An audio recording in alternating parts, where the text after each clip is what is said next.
The first thing I saw was her car, parked behind a rundown building in South Dallas that definitely wasn't an animal shelter. I sat there in my truck, engine off, phone glowing in my hand, watching her silhouette move past a cracked window on the second floor.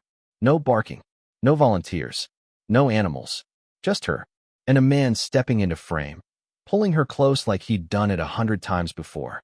That's when it hit me. There never was a shelter. So where the hell had my wife been going every Saturday for the last 4 months? If you genuinely enjoy our stories, please subscribe to the channel, tell us where you're from, and what time it is right now. It's always fascinating to know how far our story flows. It started small. Emily said she wanted to give back. Said she'd found a volunteer gig at a local animal shelter off Maple Avenue. I remember smiling. I was proud of her. Helps me feel useful, she said one night, scrolling her phone, barely looking at me. Something in her tone felt off. Flat. But I ignored it. Weeks passed. Saturdays became sacred. She'd leave early, come back late. Always tired. Always distant. No photos of animals. No stories. No scratches or fur on her clothes. Just silence. That's weird, right? I asked my buddy Marcus over beers in Deep Ellum. He shrugged. Man, if my girl volunteered, I'd be grateful. Yeah, me too. But something wasn't right. The unease grew quietly, like a slow leak. Then one night, her phone lit up while she was in the shower. I didn't plan to check it, I swear. But the message preview caught my eye. Same place Saturday. Don't be late this time. No name. Just a number. My chest tightened. I opened it. Thread after thread. Short messages. No emojis. No affection. Just logistics. Second floor. Back entrance. Bring the key. And one line that froze me cold. Missed you yesterday. I dropped the phone like it burned. When she came out, wrapped in a towel, I just stared. What? She snapped. Who's texting you? Her eyes didn't flinch. Volunteer coordinator. That was the first lie I caught. And she didn't even try to sell it. Denial came next. From me. Maybe it was innocent. Maybe I was overthinking. But the next Saturday, I followed her. From our apartment in Oak Lawn, down I-35, past the exit she always took for the shelter. She didn't slow down. She kept driving. 15 minutes later, she pulled into that building. No sign. No animals. Just a faded door and a broken security camera. I parked across the street. Waited. Watched. Then I saw him. Mid-30s. Confident. Lean.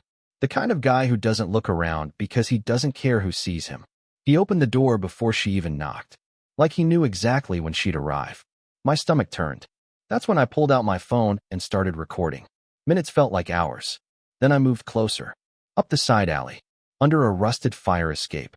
And through that cracked window. I saw everything I needed. Not explicit. Not loud.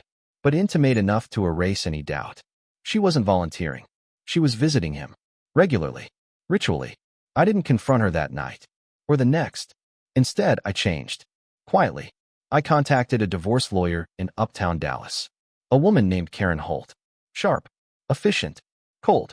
Do you have proof? She asked. I slid my phone across her desk. She watched the video once. That's enough. Then I dug deeper. Bank statements. Hidden withdrawals. A second account I never knew existed. Rent payments. For that building. Under her name. That's when it hit me again. She wasn't just visiting him. She was funding it. Their place. Their lie. I felt something inside me shut down. No anger. No tears. Just clarity. Strategic planning became my obsession. I installed a GPS tracker on her car. Logged every visit. Every timestamp. Every overnight stay she thought I didn't notice. Then I found him. His name was Derek Shaw. Freelance consultant. No real job. No stable income. But he had a record. Fraud. Minor scams. Nothing major. Until now. Because Emily had been transferring money into his account. Thousands. I handed everything to Karen. Can we destroy them? I asked. She didn't smile. We can end them. The trap was simple. I waited for a Saturday. Let her leave like always. Then I made my calls. Her parents. My parents. A few close friends. Emergency, I said. Meet me at this address. Confused voices. But they came. By 2 p.m., we were all standing outside that building. I didn't explain. I just led them in. Up the stairs. Second floor. Doors slightly open. And then, we walked in. Silence hit first. Then chaos. Emily froze. Derek stepped back like a cockroach caught in light. "What is this?" her mother whispered. I held up my phone. Pressed play. No shouting. No screaming. Just the quiet collapse of everything she built. Emily tried to speak. "Listen, Don't," I said. My voice surprised even me. "Calm. Flat. This is your shelter, right?" No one laughed. Derek tried to step forward. "Man, we can." "Sit down." I cut him off. He did. Because for the first time, he wasn't the confident one anymore. Karen arrived 10 minutes later. Perfect timing. She handed Emily the papers. Divorce. Financial fraud documentation. Evidence logs. "You've been funding an undisclosed property and transferring marital assets," Karen said coldly. "This won't go well for you." Emily's hands shook. "You planned this?" she whispered to me. I looked at her. Really looked. And felt nothing. "You planned it first."